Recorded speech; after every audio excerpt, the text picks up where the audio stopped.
Hey everybody, it's draft lottery day, so let's get to some news of the day for today before the draft lottery starts. So we're going to get right into it. So there is not going to be any Hub City announced today. It was speculated that maybe the league would announce the Hub Cities while they're doing the draft lottery, but they're not going to announce that. Apparently still haven't decided between Edmonton and Toronto here in Canada.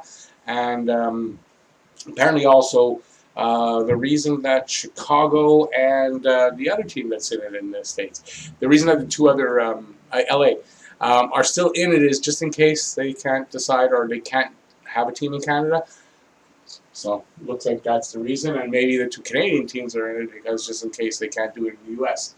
Okay, so that won't happen today. Vancouver is out as a hub.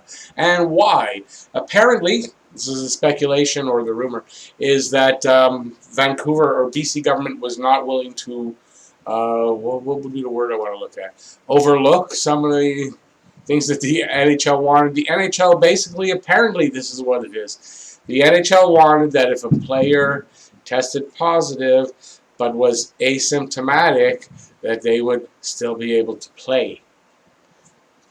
I don't know how smart that is, and I don't get what's up with that, but it seems like that's what's going on here. So the BC government said, no, we're not willing to sign off on that, and Vancouver's out. So if that is actually the case of what happened, that doesn't really bode well for this being the safest way they can do things. The safety of the player is most important. It doesn't seem to be that way.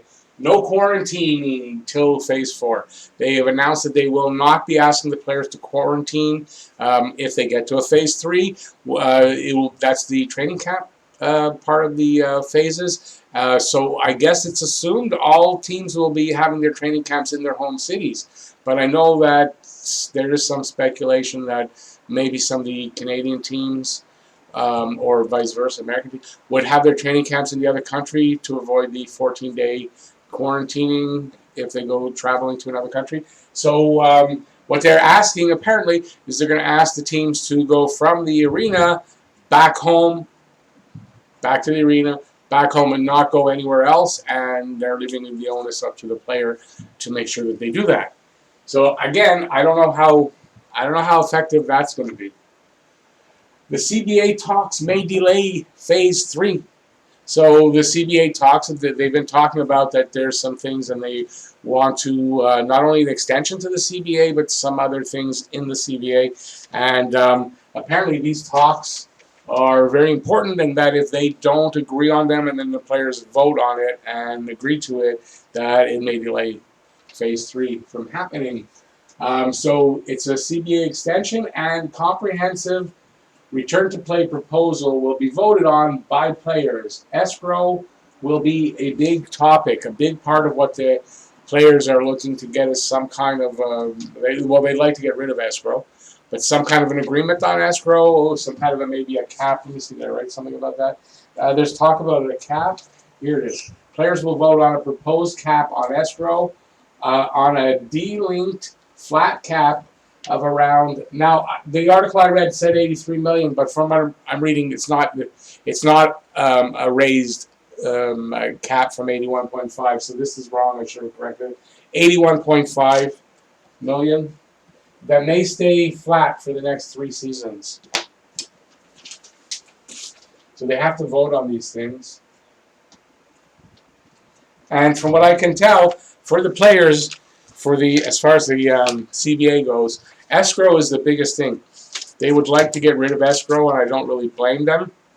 There's a few players have put out some tweets. Ryan Kessler, Artemi Panarin, if you want to look that up on Twitter, stating exactly that. The owners make enough money. They've still been making money through the pandemic, and why should the players have to take a beating because of the pandemic? It's on the owners. So it's going back and forth like that. So like a really good situation, it looked like everything was going good and smoothly and all that, might be turning into a really big mess here in the NHL. So this vote will determine the fate of the return to play plan. players might try to leverage this to get rid of escrow. So the vote on whether or not the players are willing to go through with Phase 3 and possibly Phase 4, that's going to determine completely whether the return to play plan as proposed or in any way goes forward and whether we're going to get any summer hockey. So the players may use this to get some kind of movement on escrow, maybe get rid of it, to lower it, or do something with escrow. It's the only thing they have really for leverage. Now on this subject here, Carey Price would be uncomfortable if asked to vote today on Phase 3. So he was interviewed and they asked him how he feels about the vote, and he said he'd be very uncomfortable if he was asked right now to vote. And here's a quote from him. I'm reading it from a little bit afar, so there's still a lot of questions that need to be answered, he said. We have obviously a unique situation right now. The NHL and the NHLPA are trying to make the best of a very difficult situation. So moving forward, I'd like to play, but we have a lot of questions that need to be answered and a lot of scenarios that need to be covered before I can vote yay or nay. Those are big words. That means, in other words, when he says he's uncomfortable, it means that right now he's not comfortable to vote yes. He's leaning towards no. He does not want to play, apparently. I think just from the safety standpoint, he doesn't want to play. He's got a new baby coming along, 2 young kids. You can hardly blame the guy. And I think a lot more players than we were led to believe are leaning towards this. So I think this vote is going to be really crucial to anything that happens going forward, anything at all. There might not be a Phase 3 or a Phase 4, or who knows how long this could go. Maybe it can cause a lockout. I don't know. But this is really going to be crucial. Escrow is a really big sticking point for the players, and you can't blame them.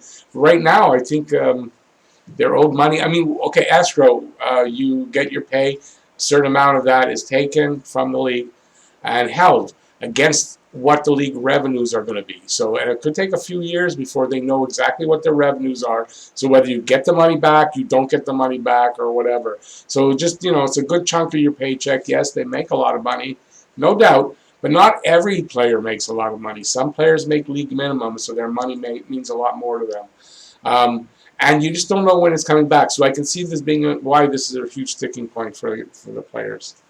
And I believe, okay, last is, now I saw this on the Hockey Guys video. He said who I guess subscribers were asking who does he want to win the draft lottery tonight. So I guess if you were asking me that, who do I want to win the draft lottery? Naturally, I would say the Habs, but the Habs can't win the draft lottery tonight. At best, one of the slotted teams can get the number one.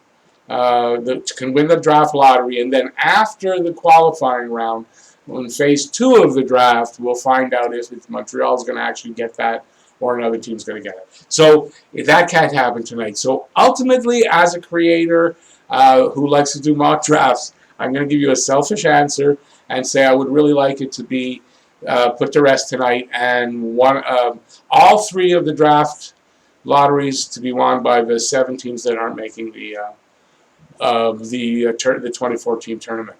So yeah, that's because that'll allow us to do some mock drafts. It'll kind of at least put it to rest. I would really ultimately, I would just wish they would wait till everything is all done and then do a normal draft lottery like they have always done. If they can't continue play, people are talking about go back to 2005 when they lost the season. There was I forget the reason why there was no. And they gave every team had a chance in the draw, right? Some teams more than others, but that's how it worked out. So that's probably the best way to go.